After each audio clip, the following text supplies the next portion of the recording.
મારા છોટાઉદેપુર જિલ્લાના સાગવા પંચાયતના માણસો ભાઈઓ બહેનો જોઈ લો,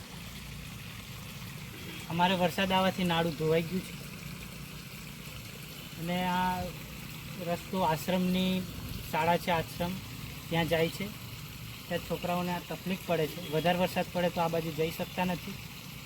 એટલે આ વિડીયો ખાસ બીજી વાર અમે બનાવ્યા છે. આ બીજું ચોમાસું આવી ગયું, પણ મને આ વારંવાર બધાના બાબતે વિડીયો બનાવવાનો શોખ કે કંઈ મને થતું નથી. પણ કેમ કે કોઈને દેખાતું નથી કે કોઈ કરવા નહીં માંગતું, એટલે અમારે આ વિડીયો માધ્યમથી કહેવું પડે છે કે તમે આ બધું જુઓ ને આ રસ્તો જુઓ.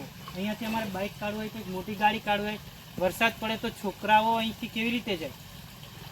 એટલે અમારે વિડીયો માધ્યમથી કહીએ છીએ અમે કે ભાઈ તમે સિસ્ટમ જુઓ.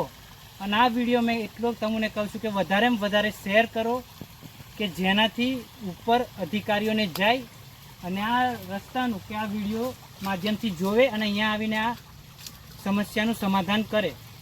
તમને છોકરાઓ તકલીફ પડે છે ને? ચોમાસામાં વરસાદ આવે, પાણી આવી જાય તો તમે જાઓ છો આ બાજુ ગામમાં?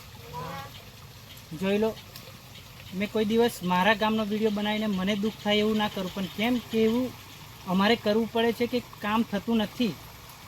કેમ કે ગામમાં બધા છે પણ બોલવાવાળું કોઈ નથી, એટલે અમને આ તકલીફ થાય છે કે કોઈ કહેતું કેમ નહીં, કંઈ પડી નથી. અને જે દિવસે અમે વિડીયો બનાવી દીધો ને ગયો તો બધાને તકલીફ પડે ને ત્યારે ખબર પડે કે આવું થાય. એટલે મેં બધા મારા સોશિયલ મીડિયાના માધ્યમથી આ વાત રાખવા માગું છું કે તમે વધારેમાં વધારે શેર કરો, લાઈક કરો ને ફોલો કરો ને ઉપર સુધી જાય એવું કંઈક કરો કે આ રસ્તાનું કંઈક નિરાકાર આવે. જય હિન્દ, જય ભારત.